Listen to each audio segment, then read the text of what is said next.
On the bleak Romney Marsh there are few signs of habitation. But look carefully and there are clues that reveal this part of England was not always so deserted. Abandoned buildings stand in the middle of fields. There are tales of towns drowned at sea. And all around there's evidence of a forgotten past. I've come to unravel the mystery of this haunting and empty landscape.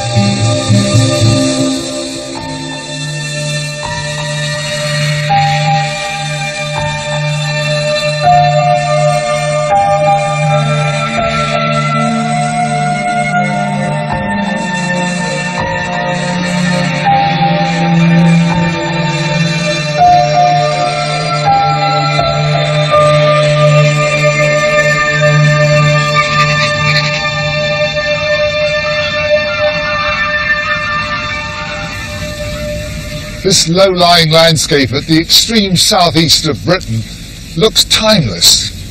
Somehow it's hard to imagine that Romney Marsh ever looked other than tranquil and deserted. But this medieval church must once have had a congregation, and there are many such ruins around here. So when did these vanished communities live here, and what drove them away? What drama or tragedy befell the people of Romney Marsh?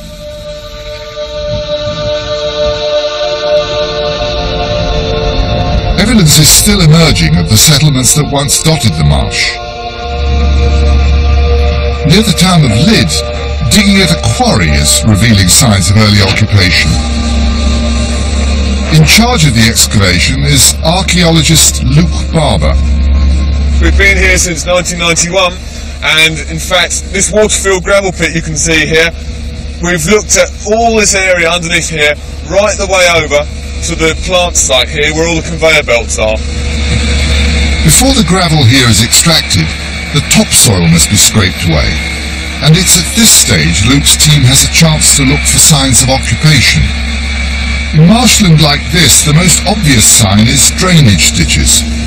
So, what's the result here? Well, it looks like we've picked up one of our medieval ditches. You can see the dark soil. Well, that's one edge of one of these infill ditches. You can see there's a lot of organic material in there. Luke's been mapping the area covered by the whole quarry. In the time we've actually been working here, you can see here's an aerial photograph. You can see all these dark lines here. These are actually infilled medieval ditches. It's quite a dense pattern, quite small fields. Yeah, the fields are very small, and if you look here, this is actually a plan we've made of the whole area. All these black lines are infilled medieval ditches, and you can see, yes, the fields are very small. That would actually help with the arable cultivation. So a lot of people living here? There were, yeah, certainly. I mean, in this area alone, there is at least 3 medieval farmsteads. Drainage ditches are vital for any settlement on the marsh. Hardly above sea level, the whole area would quickly become flooded if it wasn't constantly drained. I went to see for myself a process that's been going on for centuries. Water coming off the fields can be routed and controlled as it flows through a network of ditches. It's then fed out into bigger channels, which carry it onwards towards the sea.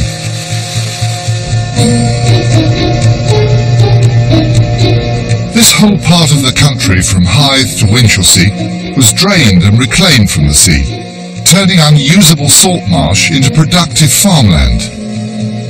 But it's the southern part which seems to have suffered most from whatever tragedy overtook the people here.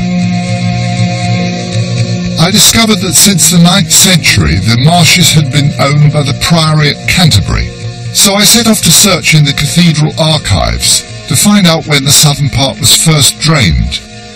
There I met Jill Edison, an expert on the history of the marsh. Amazingly, some documents remain to show how this land was drained originally. What date is this? This dates from the time of Prior Wybert between 1152 and 1167. And what this document says is, in Latin, Wybert Prior and the convent of Christ Church, Canterbury, want it known that they have given to Baldwin Skadeway and his heirs as tenants the land of Misalum, which lies in the marsh, as much land as Baldwin himself can enclose and drain against the sea. Contra mare. So it's the start of great things on the unreclaimed marshes to the south. This was the beginning, yes. Back on the marsh, Jill took me to the very spot where history was made. This is the actual ditch that he dug. This is the actual ditch dug by Baldwin and, I think, his extended family, and still called Baldwin Sewer, a landscape that he laid out something like 850 years ago. It's marvellous, isn't it? So one has to picture little settlements dotted all over here. Yes. A very busy landscape, and a much higher population than there is today. To get a better sense of the scale of what the pioneering settlers took on, Jill took me to the town of Rye, on the edge of the marsh. Not changed much. I haven't been here since I was a boy. A long time back. It's a most amazing view. It's a wonderful sight. And there's the river running down to the sea there. That's right. And then in front of us, the marsh. Yeah. 15 miles over there to Hythe. Flat marsh. What was it that pulled people from the Weald of Kent to come out into these, what looked to be fairly hostile marshes? What really pushed them forth was the pressure of population. From 1100 onwards, the population of England was increasing, as indeed was that of Western Europe, and they needed new land, and they came down from the hills over there, and here was this great marsh, perhaps 50 square miles, there for the draining. And was it just for the agricultural land that people moved south towards the coast? Well, there were also the ports. Along the coast of Rumney Marsh, there was Hythe, New Rumney, Rye here, and Winchelsea over there.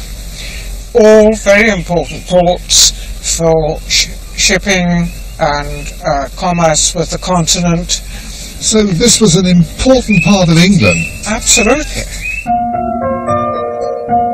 So in the 12th and 13th centuries, the southern salt marshes were first tamed. They were transformed into successful farming settlements. It was the beginning of the distinctive and beautiful landscape we see today.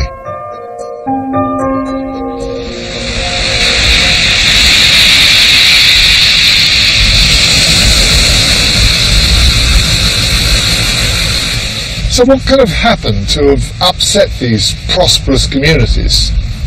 It must have been something pretty powerful. And for sure, the most powerful force around here is the sea.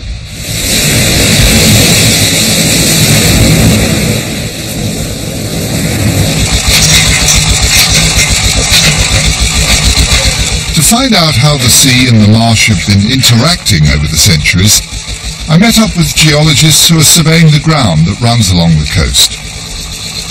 Andy Plater from Liverpool University is one of those leading the research. This is a way of exploring how the marsh built up, is it? That's right. What we're able to do here is to penetrate further and further into the soil to establish what material we have. And if you just take a look, we've got some examples here of some gravel that we find maybe about a metre or so down. Well, that looks like a beach. That's exactly what it is. It's beach material, rounded as a result of the influence of waves knocking the individual pebbles together continuously. So the sea was up here, and is there any way you can get a date on when the sea was here? We can obtain ages which suggest that the shingle arrived in this particular location sometime between 6,000 and 4,000 years ago. The sea builds up a bank, as it's got a bank out there now, and then gradually soil builds up behind it. Behind the gravel bank, we've got quiet water, almost like a lagoon. And in that quiet water environment, the sediments that build up are much finer grained, silts and clays, which settle in that quiet water. So over thousands of years, gradually the sea has moved the shingle around and Romney Marsh has slowly built up. The whole history of the marsh has been related to this change in the shape and the position of the coast. So the shingle bank barrier along the coast is always on the move, as I discovered out in Rye Bay. Out here it's so easy to get an impression of the colossal power of the sea. It's driving this shingle eastwards constantly, longshore drift. And just as constantly, these machines are picking up the shingle and carrying it back a couple of miles westwards. I could see that an effective barrier against the sea, such as a shingle bank, has always been vital to the survival of the marsh communities. But maintaining it must have been a lot harder back in the 13th century. It must have been very vulnerable, especially during violent storms.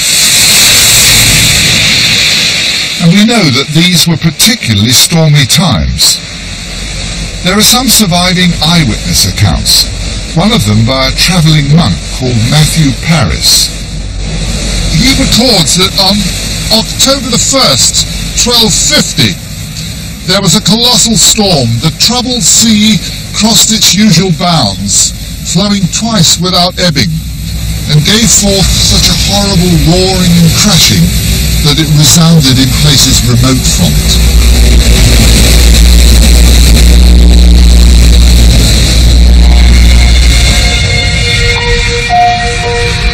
That storm was rapidly followed by others. Was this the key to the tragedy that overtook the people on the marsh? Archaeologist Mark Gardner has combed the fields just behind the sea barrier for evidence of what happened. What clues can you pick up from a field like this? Well, we're actually walking upon a shingle ridge. But this had been reclaimed land, they were farming here. It had been reclaimed land, but during the 13th century, the shingle barrier, which had been protecting the marsh, broke down and allowing the sea to flood this area. And the sea actually swept in here. It did, and here you are, we've got actually shingle, which is exposed here and there. There's bits of beach pebble, isn't it? So the sea came in. The sea came in, you can see how the shingle was thrown in, and you can see the curve of it going round there. How far did it go in? Oh, several miles beyond here. People were living and working here, and they just had to abandon it. The land was abandoned and it reverted for 200 or 300 years to salt marsh. So in the 13th century, violent storms breached the shingle barrier, and much of the land which had so recently been reclaimed was flooded again. 5 miles inland, Mark showed me what had finally halted the sea's advance. So the sea came right into here.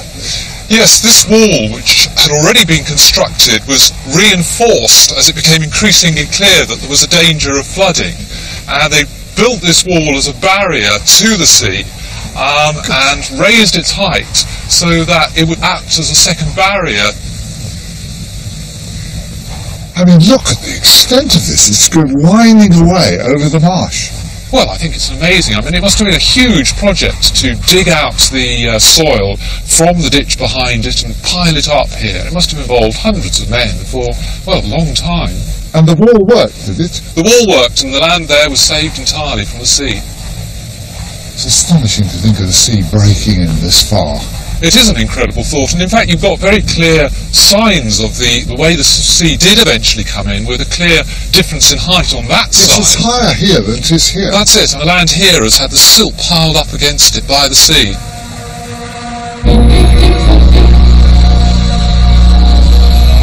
People living on the flooded land must have been driven back to the other side of the wall, or up onto the Weald of Kent.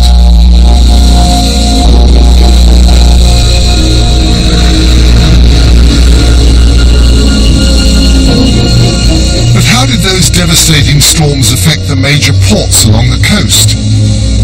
I set off for New Romney. There's no sign of a port here today. In fact, it's very hard to believe New Romney ever had a harbour. The sea's over a mile away in this direction. In fact, we know that the great storms of the 13th century destroyed the harbour here. But there are certainly signs that the sea had a major effect. It brought in colossal amounts of silt, which covered the town. This is the present-day ground level, but to find the original level, we have to come a metre down into the church, which was built about 2 centuries before the storm struck. But we can be sure that the sea must have surged into this church. And here, over 700 years later, are signs of the level that it reached.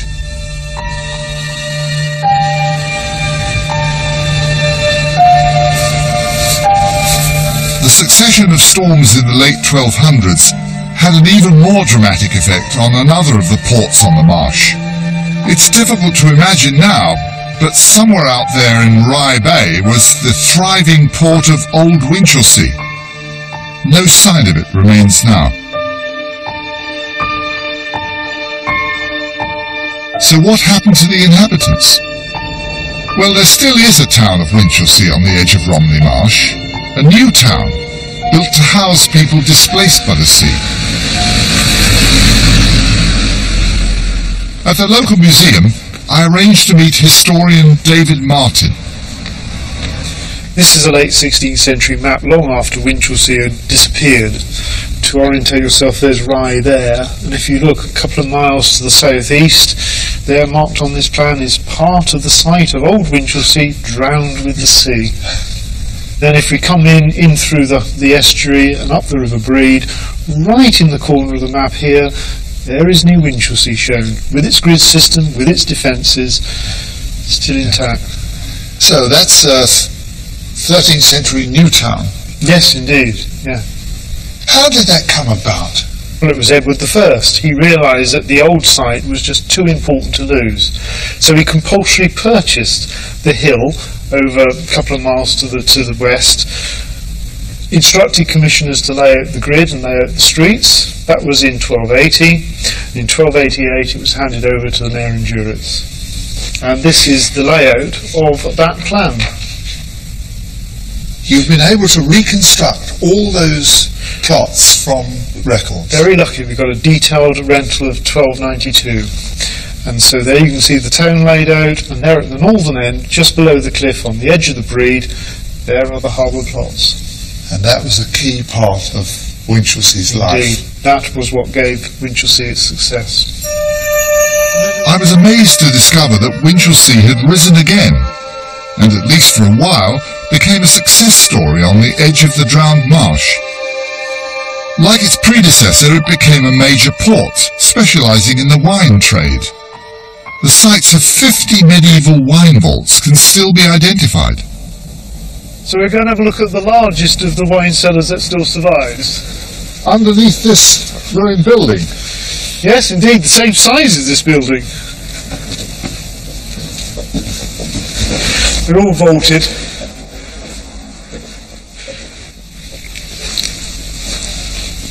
What a place! I mean, it's on a ecclesiastical scale, isn't it? I mean, proper vaulting. Yes, oh yes, it shows the investment in the wine industry. We're talking about a major industry. 14,400 hogsheads coming in 1 8-month period. Now that doesn't mean much to us. But if I was to say 4.5 million bottles of wine being brought in, this is not just for local consumption. But Winchelsea is clearly no longer the bustling port it once was. There's now no trace of the harbour on the River Bree down at the bottom of the hill. David explained that it's silted up. This is all that's left of the River Bree now. Yes, that's all that's left. As the river silted up, the town failed. It relied upon this river for its trade. I mean, when it was originally founded, along underneath the hill there were 82 private wharfs. You've got all the wine was being brought in. So you've got to imagine a lot of activity along the underside. 82 separate wharfs here, with quite big boats coming out here. Yes, 200 tons plus coming up here. And in naval terms, one of the 3 major ports of England. So, how long did their period of prosperity last? About 40, 50, 60 years at the most. Very short time. Very short time for its period of greatest prosperity, yes. It's remarkable to think that this was once one of the most important ports in the country. But after only half a century or so, the sea which had destroyed old Winchelsea now left the new town high and dry. And that still wasn't the end of the town's misfortune. What happened to Winchelsea after the collapse of the port? Well, unfortunately, the Black Death came along. That's all they needed. Exactly. We know before the Black Death, virtually no desertion. After the Black Death, virtually half the plots are standing empty. David took me to the edge of the present town, through the fields and woodland where once stood a busy market square. Half a mile further on, we reached the town's southern gate. Here were the outer defences of a shrunken port whose fortunes had sunk to a desperate low. Today, Winchelsea is about 1/3 of its original size. Trees mark the boundary of the medieval port, first rebuilt on the hill, then deserted by the sea, and finally struck by disease. Of course, the Black Death didn't just affect Winchelsea. It spread through Romney Marsh as it spread through the rest of the country. Our evidence for this comes from the deaths of the clergy, the only group for whom records survive. One begins to feel that the poor people of the marsh were struck by disasters of almost biblical proportions. Floods, plague. I can understand why some churches lost their congregations. But what about all that land flooded in the 13th century storms? When did things improve on the marsh? I returned to talk to Mark Gardner on the man-made wall that marks the limit of the 13th century flood. Did they recover after the Black Death? I mean, how did things go here? Well, this area remained flooded well into the 15th century. It remained a salt marsh. But finally, at the end of the 15th, the beginning of the 16th century, they built embankments and they reclaimed the land. But when they reclaimed it, they reclaimed it in a totally different manner. They divided the land up into large fields, and they were able to graze these fields with sheep, which they introduced. This was a way of reclaiming the land, but needing fewer people. That's right, with the sheep here, it only needed a shepherd to look after quite a large area of land. So this was the start of the Romney Marsh sheep industry? That's right, yes. So by the 16th century, the population had recovered enough to enable widespread sheep farming. And in the landscape you can still see reminders of the solitary life of the shepherd.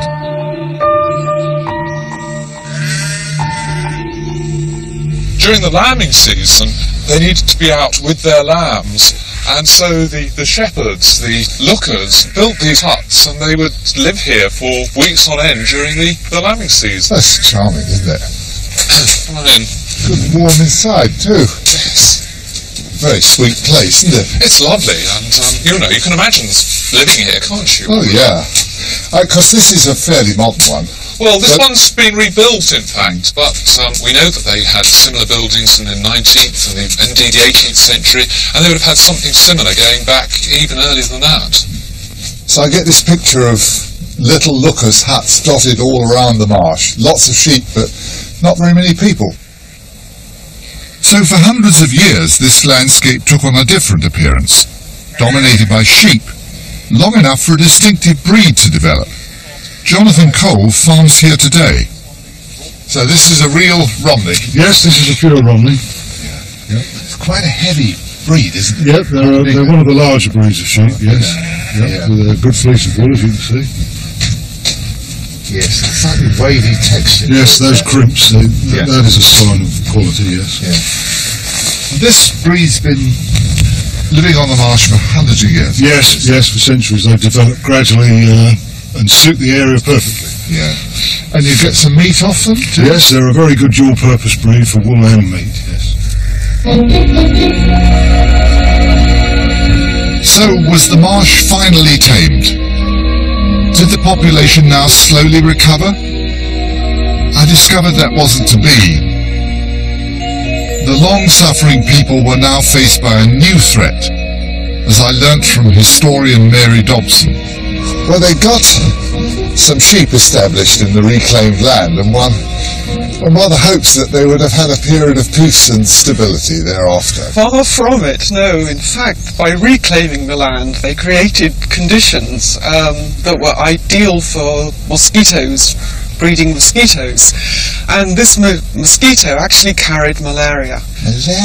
Malaria? One thinks of it as a tropical disease. Yes.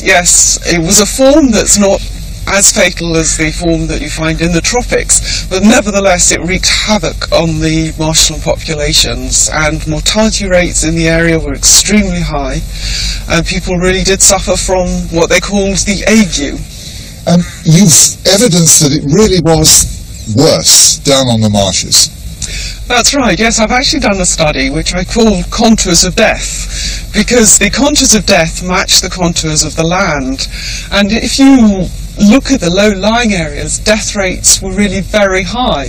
Where we're standing here, it was much healthier, death rates were lower. So you get the undulation of the landscape following the patterns, the contours of death. By looking at the parish registers, it seems that probably from the early 17th century, mortality starts to peak. People are suffering from all sorts of other diseases. Populations are generally unhealthy, and malaria really is the final straw for the marshland populations. I can see how this might have happened. After reclaiming the land as sheep pasture with just a few shepherds needed, there was probably not enough manpower to keep the drainage ditches clear. The stagnant water would then have become home to the mosquitoes that carry the malarial parasite. Did they make an association between stagnant water and the ague? Well, it's very interesting because the word malaria, mal-area, literally means bad air. And what they believed was that it was the bad air that caused the disease, and the marshes were stagnant, they were smelly. And they thought that by getting rid of these stagnant areas, they could actually improve the health of the population. They were ripe for the wrong reasons. That's right, yes. Mary explained that once the poor drainage had been tackled, health on the marsh improved.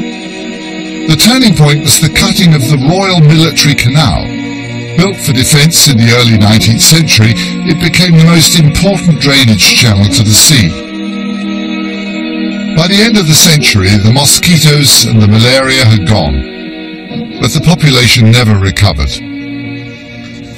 This empty landscape is the product of 800 years of difficult and sometimes violent history. We all have to combat the forces of nature from time to time, but the Romney Marsh people have had more than their share. storm, floods, disease. People may have left the marsh, but the landscape they battled the elements to create lives on. Now modern agriculture has led to larger fields, worked by even fewer people. The big farms are here to stay, and the marsh will remain empty.